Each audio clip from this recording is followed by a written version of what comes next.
Hello everybody and welcome. Today I am using the newer Amy Tangerine Collection Finders Keepers to scrap a couple of photos of a game of hopscotch that my niece and I were playing. So let's get started. So what I'm going to do is trim off the excess of my photo. I printed this on my Canon Selfie and just put two 3x4s on one 4x6 canvas using the pick frame app. Next, I am getting my branding strips cut off of these papers. They have really cute designs on the branding strips, so I keep those with my scraps. And I don't end up using that piece of paper. It's called Treasure from the Finders Keepers collection.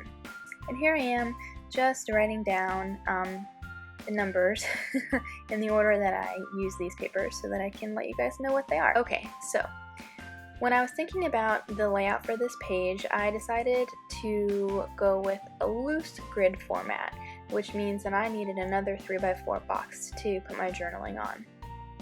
So what I use is that grid paper up at the top, and it's from the cut apart sheet called Field Trip.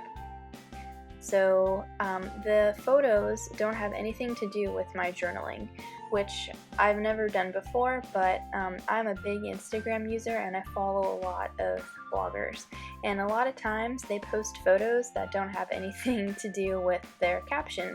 And so in my mind, that's how this worked. So going into this, I really had no idea how I wanted this page to look.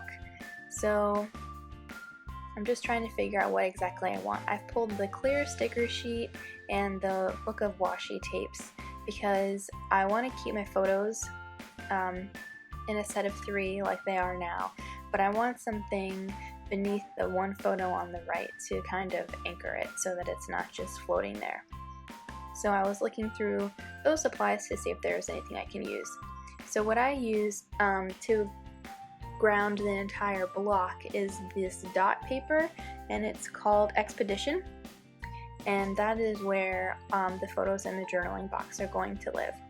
Now I knew I wanted to map my photos just because I love all of the patterns in this collection and I wanted to bring more of them in. So I'm looking through the papers that I have and I decide to go with the back side of this paper, which is a really pretty like blue watercolor wash, and the pink polka dot. I end up using the reverse of the blue watercolor paper also. So I fidget around here with the sides of the mats and I decide that I want to see more of the pattern. Usually I only use thin photo mats, but I wanted, like I said, to bring more of these patterns in. So once my photos are matted, I start playing around with their orientation on the page, and I'm going to mark on the dot paper where exactly I want to trim it. I only want that block of paper to stay in the bottom right corner of the layout so that those what look like hand-painted watercolor stripes are on show on the rest of the page. I feel like they brought in the colors of the hopscotch and the sidewalk chalk that we used to draw that. And I love the reverse of this teal paper. The florals are just so pretty. I really, really, really like this collection. It's going to be a challenge for me since I'm a boy mom to use it. There are a lot of pinks too, but I'm up for the challenge. So I go ahead and get that stuff, meaning the photos and journaling box, adhered to the page so that I can start building the rest of the layout. And I have them overlapping, so it's not too much of a grid. At first I thought I wanted to use the October Afternoon Daily Flash tile stickers for the first part of my title, which is Hop Down, but I decided instead to go a different direction, and you'll see how that turns out later. And I have to apologize for the glare on my desk. I'm still figuring out exactly what my lighting situation is going to be. I filmed this at night, and I had to have that light on. So here I am, just rummaging around for some wax paper. These are newer thickers, so they are definitely sticking to the page, and I don't want any of that paper to come up when I move them around. So I'm going to spell out the second half of my title, which is Memory Lane, and I'm not really liking the combination of the colors from those thickers. So And once I finally get it on the page, I realize that it's too big. It's going to hang off of that block. But before I figure that out, I'm going to spell the second half of my title. Nope, just kidding. I figured it out.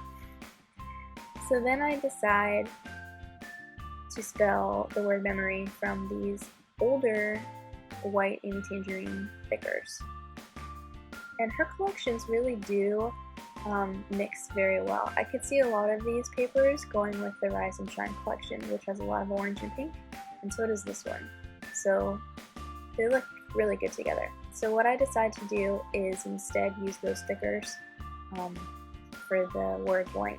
And I'm going to go ahead and list exactly what everything is called in the video description here and over on my website, jillski.com, that you can check out for even additional information. So then I use these puffy stickers for the first half of my title, Hop Down, because it was just too much white at the top of the page. And I struggled with this for a little bit. I usually don't use this many different fonts for my title, so I had to tweak it a little bit. Originally, I really wanted the title to kind of cascade down that one photo. I wanted the word hop to be at the top and then the word down to be down alongside the photo, but it didn't end up working out. I like how it looked better with just 3 lines for the title. So here I am going back through the clear sticker sheet, and I'm looking for something to anchor that photo on the right. I had a really hard time peeling up these transparent stickers, and they're very sticky. So I was able to get that one up, fortunately, without it tearing the paper. They're also, because they're transparent, I didn't like the way that the yellow looked on the aqua paper. So then I decided to go through the Washi booklet, and I wanted to use a darker color to kind of ground the layout. That's another challenge that this collection is going to present for me. I usually work with more saturated colors, and these are almost all pastels, or lighter than what I'm used to. So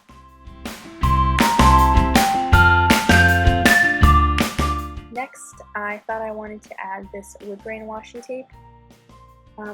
I like how it looked, but I didn't want to have too thick stripes of washi tape, so I thought I would tear it down the middle, which does not work out. And this strip of tape ended up going to waste. But I don't typically use wood grain, so it wasn't a big deal for me. And there are 2 sheets of each design in this washi booklet, so I had another one if I decided to use it later. Next up, I pulled this washi tape from Freckle Fawn. I thought it went with the colors really well, and I wanted to bring some more color down to that bottom right hand side. So I end up cutting it in half this time instead of ripping it, and I like the variations of thickness in the tape's bottom. So here I am going back and forth again. I thought I might want to spell out hop in the white thickers, but I didn't like how it looked. So this is what I end up sticking with.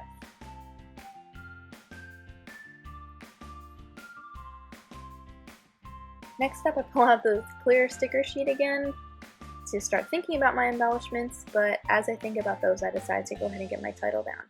That's typically what I do. If I'm having a hard time making a decision, I move on to something else. And I hadn't scrapped anything in several days, so it was a little difficult for me to get my mojo back. And technically, that Y is, because it's a descending letter, I couldn't put it where I originally wanted to, and it's kind of hanging off of the word lane. Design-wise, that's probably a no-no, but I'm not a professional designer, so I'm okay with it. Next up, embellishments. I wanted to bring some more of the washi tape onto the opposite corner of the layout, so I very carefully and painstakingly peel up that photo to get the tape down. This is probably why I don't use a lot of washi tape. Next up, I decided to put these gold foil stars in 3 spots on my layout. I had a lot of trouble peeling these off of the sheet too. They're very thin, which I'm not used to. I'm used to cardstock stickers, so buyer beware. It's probably a user error anyway.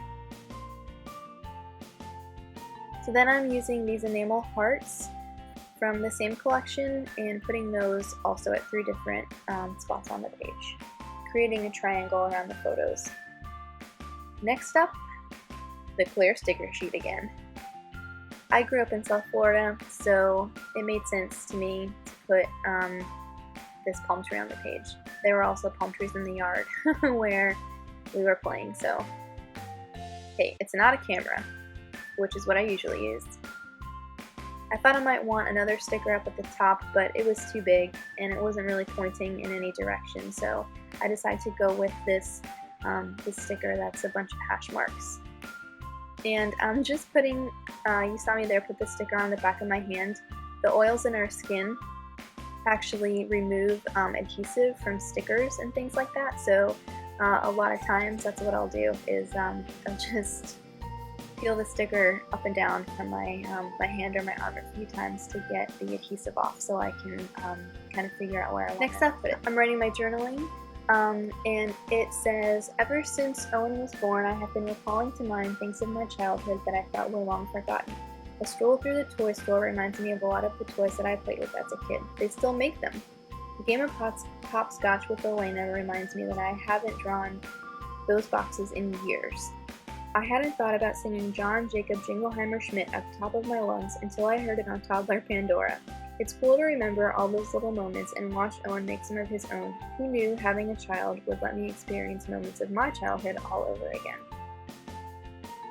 So I thought that the hopscotch squares that we had drawn were a good fit with this photo, and I actually did work, or I at least referenced them in the journaling to kind of connect the two.